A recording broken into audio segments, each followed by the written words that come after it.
If you could create from scratch the perfect low-maintenance rental property, what would it look like? That's the question we're going to tackle in today's edition of the Ask Coach podcast. And to help me answer that question, I brought on none other than Matt, the lumberjack landlord who owns and self-manages 137 rental units. And we're getting started right now.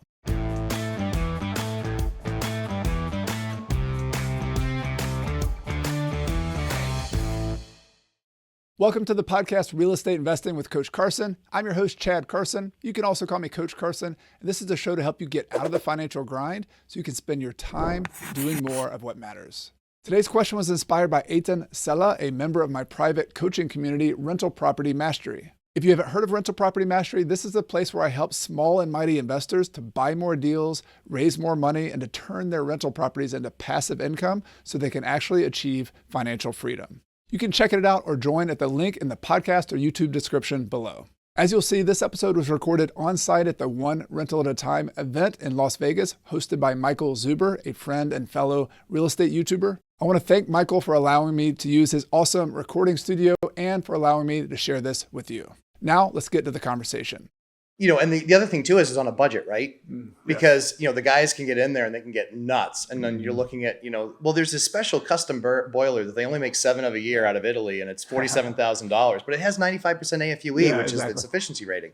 So what we look at is we really look at that repeatability, right? So we have a model where we have 137 units. We want something that's repeatable. And so if we were crafting something from scratch, it's largely what we've already done in our existing units. So we do a lot of go to the studs, and we do buildings that are as old as 160 years old. So there's a lot of challenges with that old of a building. Yeah. So what we're typically looking at, so let's just start in the basement and kind of work up. So in the basement, we're going to have something that's going to be like a combi boiler. A combi boiler is a boiler that does not only your heat, but it also does your hot water. We particularly like the IBC brand because it's built and designed and made in Canada. They have pretty cold winters there. Yeah. So we have some cold winters northeast. But again, the key to it is not only its capacity to heat, but it also has on-demand hot water.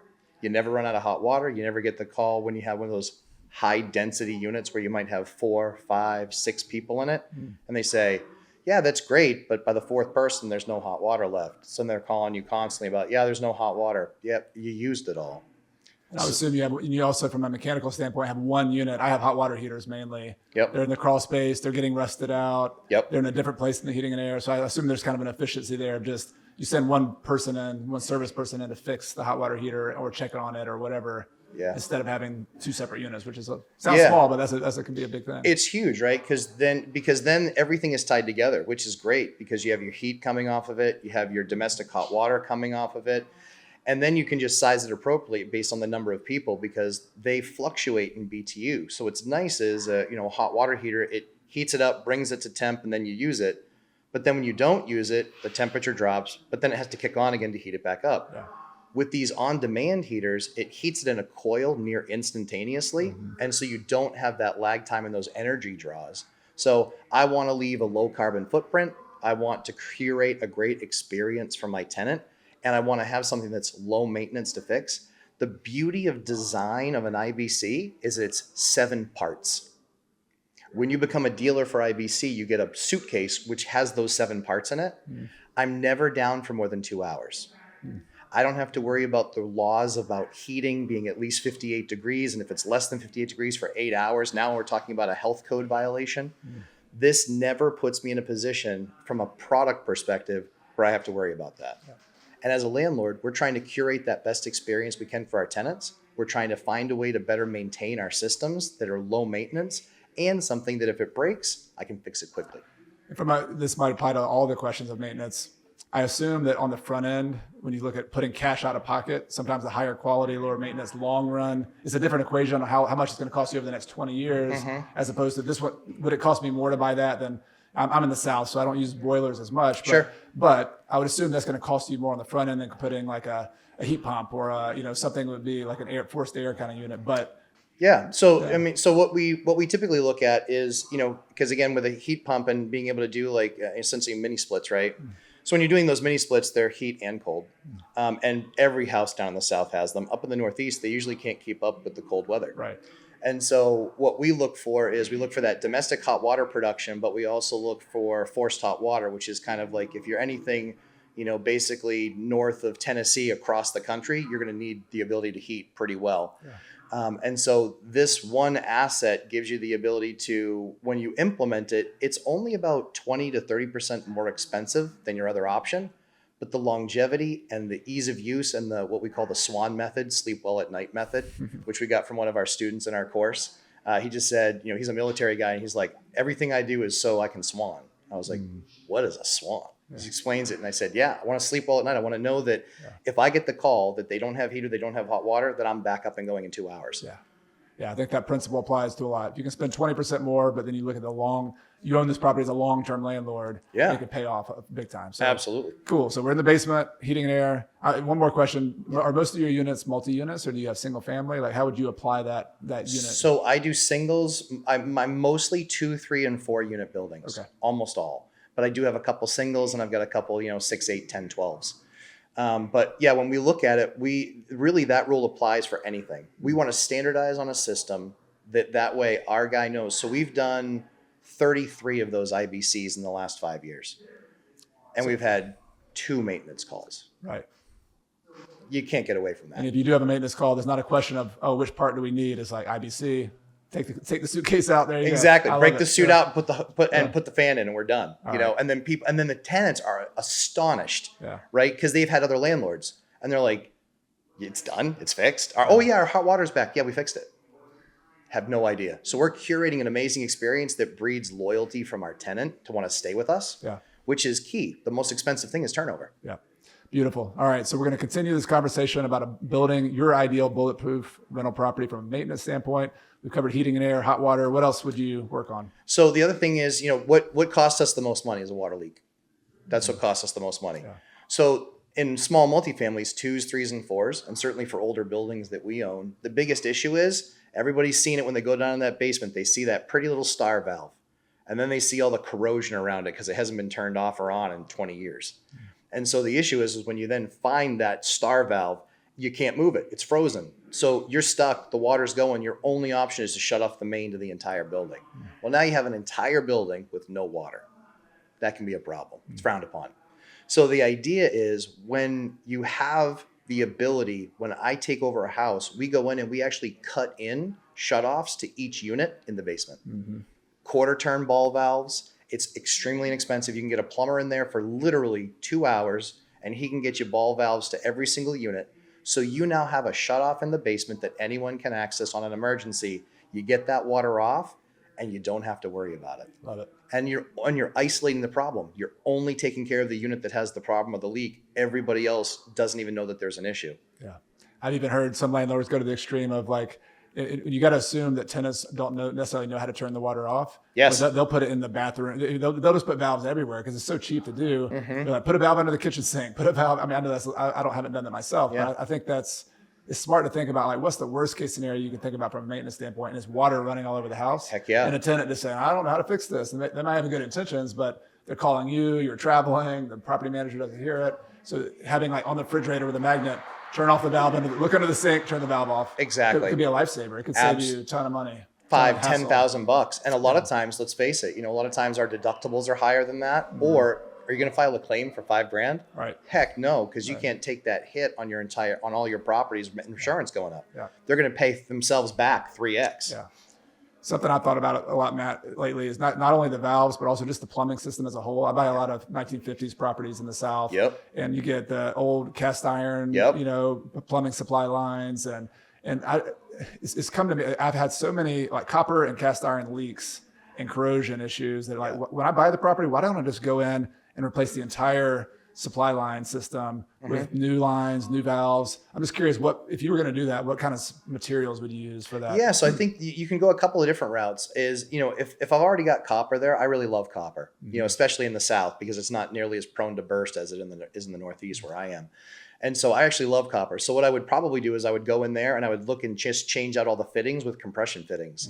And, we use one of those compression systems where you basically can buy them. They're between $4 and $15 per fitting. Yeah.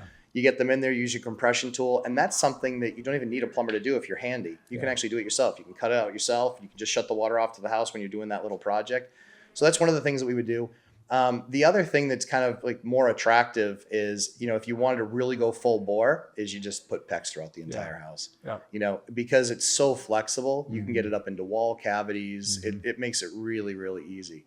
Can I just say, I love nerding out about products. Isn't it fun, I mean, this is just the best, right? People don't do this enough. I'm No. like, come on, YouTube, you like this stuff? Yeah, and then they're looking at their plumber, and their plumber's like, well, what you really need is a ball bearing and a Fetzer valve. And you're like, a what? Yeah. So our audience are real estate investors. And I'll confess here, I'm not a handy person. My wife will confess to this too. Like, I'm good at make a punch list. I'm good at like diagnosing problems, but I think there's a lot of variability. Whether you're somebody who is all into maintenance, doing it yourself, that's awesome. If you're somebody who needs to hire somebody else, cool, but you do need to know about this stuff. You do. I've made so many mistakes for years as a landlord, not really understanding how my property's built and how it's put together. Exactly. Thinking, oh, this property is the same as this one. No, it's not. Like it's cost me $300 or $400 or $500 more per month on a property like that is not maintenance optimized versus another one that is. So this stuff we're talking about, I mean, this is a big deal. This is the bread and butter. I mean, this is the whole reason that, when I was doing this stuff, and I was dying in the beginning as a landlord, because I was getting eaten alive by, a property manager. I was getting eaten alive by every contractor that I hired and every problem that they found. And so, one of the reasons that I got into this and then now have a course that teaches all this stuff is because I was just getting crushed. And so it's so important to have a working knowledge to understand how these systems work, how the house works, what it's comprised of, the different materials that you use. That's one of the things that we spend a lot of time on in our boot camps teaching people is we can get rid of all the smoke and mirrors around this and put you in a dominant position to be able to manage your asset the best you can possibly manage it. Exactly. It's huge. Well, let's keep making a list for everybody. So I'm also curious about surfaces. Like, I'm thinking exterior surfaces, interior floors, things like that. Tell me, do you have any go-to materials? Let's start outside on the exterior of your building. You had wave your magic wand. You had the perfect exterior of a building from a maintenance standpoint. What would that look like? Yeah, I mean, ideally it would be like a hardy backer, but price-wise, that's going to price you out of. You better be selling $1 million homes if you're using hardy backer. And so for me, it's just what we would do is typically there's 3 levels or 4 levels of a product. We're never buying the bottom one. We're rarely buying the one up from the bottom, the next one up from the bottom. We're typically buying the one just below the top line product. Because when you look at like vinyl siding, like Certainty makes a great product for vinyl siding. When we look at that vinyl siding product, it is actually thicker gauge. And so you have to worry about sun reflection off of windows. You have to worry not so much about the insular quality, but just when it gets hit with a baseball. Lawnmower shoots out rocks. Exactly. Has a big crack on it. Weed whackers. Yeah. Like you see the cheap stuff, right? Where you go through a neighborhood and, clearly in like 1989, there was a guy driving through with 70 square worth of yellow. And then the entire neighborhood's yellow. And then there's chips missing out of all these different, and it's just, you look at it and you're just like, and you can't even get that yellow anymore. So you're done. It's faded by the sun anyway. Yeah, it's faded. It's so bad. So this gives you the opportunity to buy something that is not going to chip. It's not going to crack. And then I always recommend when you do that house, you just have one extra box of it sitting there because that will carry you forever. Yeah. Now there's better material and better plastics that are kind of anti-fade. So I have buildings that I've done 10 years ago with a better product and they still look just as beautiful as they did the day they were done. Yeah, I'm with you. When I'm remodeling and having to go back on a budget, I'll go with a higher grade plastic vinyl. But my dream is to have a all brick exterior with a metal trim, metal flashing, maybe vinyl flashing, windows that are not wood.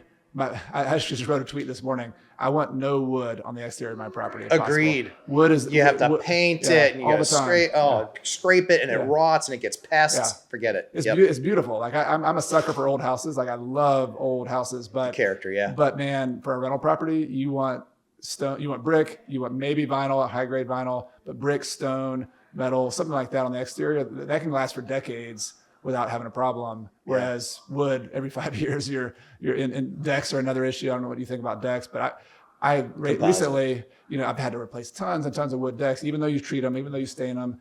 If you can have composite, that's one of those things that costs you more on the front end. But if you're going to own this property for 20 years, composite wood would be excellent. Right? Every other year you get it professionally power washed, and in 20 years that deck's still going to be beautiful. And there's no way any pressure treating, no matter what you do, no matter how you treat it, in 20 years, there's no way it's going to look like it did in year 2. Yeah. And that's the thing is, are you managing an asset or are you managing a property? Yeah. I'm managing an asset. So I want to create long-term value and long-term wealth in the asset. That way, the day that I go to sell, I'm not the guy that I'm buying from today that let his property fall apart. Exactly. That's why we got a deal on it in the first place. Exactly, right? Yeah. Take care of it. Yeah. Exactly. All right, let's keep on with surfaces. You go inside, people are walking a lot. I know when my first rental properties I bought, I had brand new carpet, and then I got it back a year later, and there's this huge pink Kool-Aid stain or wine stain in the living room. Brand new carpet. I don't like carpet, so tell me what you try to go with when you're a rental property. Yeah, when we buy something with carpet, we rip it all out. Yeah. It's just that simple. Yeah. We are the anti-carpet police. We have no interest in carpet. The only place we will allow it is we use 8-pound pad with a high plush on the stairs to reduce noise. Okay. It's the only place we do it. We don't want wood stairs. They're expensive to refinish. They typically get nicked up, but the most important thing is they create noise. So we want to do everything we can to act like we live there, curate an amazing experience, and that means no loud stairs. So we want 8-pound carpet pad. We want a nice high plush carpet. That's going to drastically reduce the amount of noise that you're getting. Any other carpet in the house, we're ripping up tack strips, we're ripping up pad, we're doing all of that stuff. As far as what product we would select, as far as what we would use, it's usually a combination. If we have the ability to do like a red oak, like a hardwood, that's about $2.75 a foot, $3 a foot. And then you can usually find fantastic crews that are willing to put it in for a couple of bucks a foot. So I'm $5 a square foot getting that stuff put in and getting a couple coats of poly. And you poly that, and then you buff it, and then you poly it again, and then you're finished. Go for 100 years with that kind of stuff. Yeah. Exactly. And the nice thing is that with most of that red oak stuff, you're using a 3/4 inch across, plank. And when you're using that 3/4 inch across plank, that's going to get you probably 6 or 7 sandings, which means that the next guy that buys the house, they're going to be good. They're not going to have to replace it for, like you said, 100 years. Yeah, love it. Yeah. What about LVP? Have you used luxury vinyl plank if you can't use wood? Yeah, sadly, that's the only other option, right? Yeah. And so I think the idea there is we try not to use residential vinyl plank. We try and use commercial vinyl plank. You buy a commercial one, they say, hey, if it's got a 15-year warranty in a commercial setting, what they don't tell you is it likely has a 30-year warranty in a residential setting. Right. So you make sure that when you get the receipt, you make sure that whoever you're buying it from, that you save it. And make sure that if they have a system that it updates, like LL, big company out there that a lot of people have around, you can just tell them, hey, put it in your system that this is a residential. Yeah. So I'm detecting a theme here is that, number one, you got to think longer term. Like I know the mistakes I made when I first started buying properties was thinking so short term. I would go look at the flooring, the vinyl flooring, and say, oh, this one's $1.25 a square foot at Lowe's. Let me put that one in, as opposed to one that might last 30 years instead of 5 years and rip whenever you move a piece of furniture. That's right. So even though it's $5 a square foot versus $1 or $2 a square foot, a smart landlord might make that decision, whether it's your roof, whether it's your flooring, whether it's your exterior surfaces. That's the theme that I think I'm getting from you a lot. Yeah, really the theme is use quality because we want to have that experience. But the other thing too is that, when you're looking for scale, right? What we do is we like to understand what our competition is doing in the market. We know that from our perspective, we have 137 units in our market. When we look at those 137 units, we look at the fact that our call rate, i.e. issue rate, is about a third what our competition is. Well, that means I can grow 3 times the size before I have the number of issues he has or they have. Yeah. This puts you in the driver's seat. So what you really want to do is the problem is that people have trouble scaling because they have to keep on going back and managing the asset. They have to keep on going back and fixing this and taking care of that.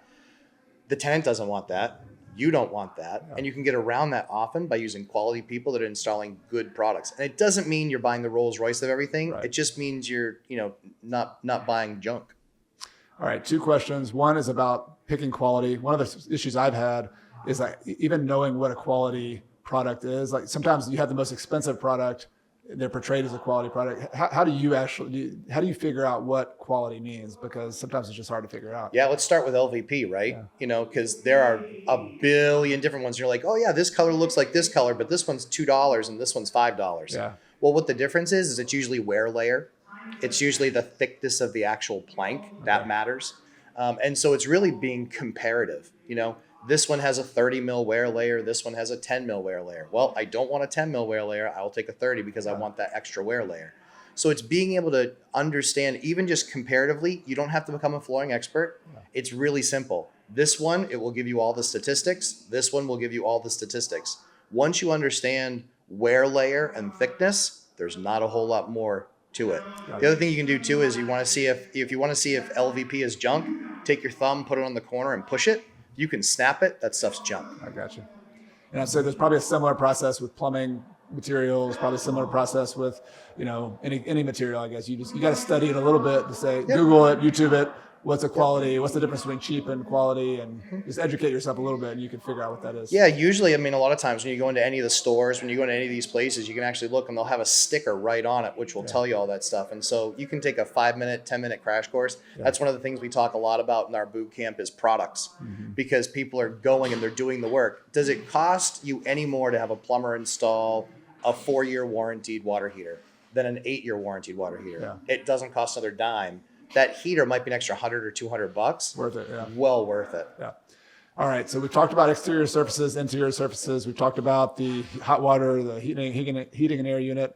What else? If we had to give people the other hot topics that related to maintenance, anything else come to mind? You're my ideal property would have to have this to be bulletproof. Yeah. So I think if you're going to get bulletproof, one of the biggest differences that I think people don't pay enough attention to is, a lot of times tenants may complain about noise, but 90% of the time they don't complain about noise in these multifamilies, right? And so what ends up happening is you end up with a lot of turnover in that unit. You're just like, why is that unit keep on turning over? It's pretty. It's in the right area. It's got plenty of parking. It has plenty of features. And so one of the things that people make the biggest mistake about is not understanding that there's a sound problem. Yeah. Very often the easiest way to deal with that sound problem is using a product called Quiet Rock. Quiet Rock is essentially an engineered sheetrock that you can buy in inch thick, and it actually has a rubber metal membrane that goes through the middle. It's like stacking 8 pieces of half-inch sheetrock on top of each other, but you only have 1 inch. Okay. The ability to put that on only the party wall, which is any wall that's shared with another unit, that's the party wall. Put that on any door, any wall that you want, and that's going to drastically reduce the amount of noise that you're having, and likely you're going to have longer duration tenants. Beautiful. I love that. Yeah, I've got duplexes. I've got fourplexes. If you have a up-down unit, have you ever tried on ceilings as well? Absolutely. Okay. Yeah, and again, depending on what we're looking at, if it's something that we're already rehabbing, what we're going to do is we're going to do an extra step. We're going to put something like some sort of a mineral wool or something like that up in the ceiling as well. Yeah. And then the other thing you do is then you strap the ceiling, because that noise comes from vibration. So I put the mineral wool up there, then we put the strapping on the ceiling, and then we'll put the Quiet Rock on the ceiling if we're rehabbing it. And we never get people that move out because of noise. I love it. That's great. Great tip. All right. Anything else you can think of? We've covered a lot here, but what else is essential for a maintenance house? I think the last thing is, roofing it around your chimneys. You got to make sure that your chimney is properly flashed in, properly let it in, and don't cheap out. Get a 30-year architectural shingle. Don't go with the triple tabs. Yep. You're going to save maybe 20% on that job, but you might get 20 years, and in about 10 years your roof's going to look tired. So you might as well go with a nice 30-year architectural shingle. Use something called Grace Ice and Water Shield. Don't just have them do the bottom layer. Have them do the next layer up as well. A lot of times those, the ice dams and things like that can occur because you're getting bad passage of insulation. I think the last thing I would say is along that whole roof system is really just talking about insulation in the attic. If you do your best, now it's counterintuitive, right? Landlords don't want to spend the money on extra insulation because they don't pay the heat bill. Okay. What if, let's just say, you actually put great insulation there in the attic, you had a good quality heat system. Now you can put yourself in a position where the tenant's not going to leave because they got a $500 heat bill in January.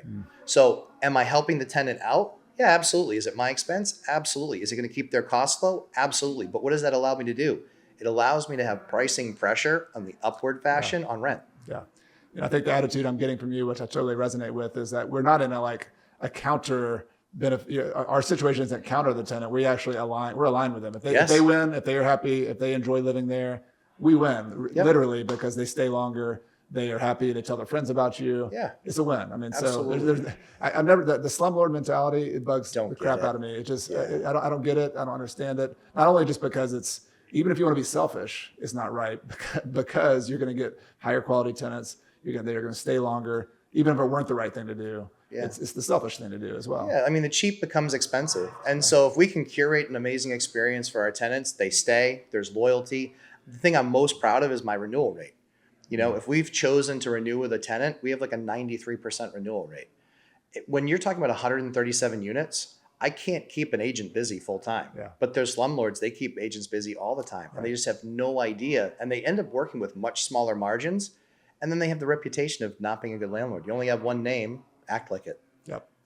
Matt, the Lumberjack Landlord, this has been awesome. I want you to give you a chance to tell people about yourself, where they can find you if they want to connect with you. Yeah, sure. So Matt, the Lumberjack Landlord, we actually have a course. We spend time on YouTube answering questions every Sunday for 2 hours, where we just answer people's questions about landlording. You know, I'm a self-manager. I retired 3 days ago. Congratulations. And so, yeah, I'm waiting for your 6-week thing. I heard that piqued my ears right away. I was like, 6 weeks, that's going to probably be me.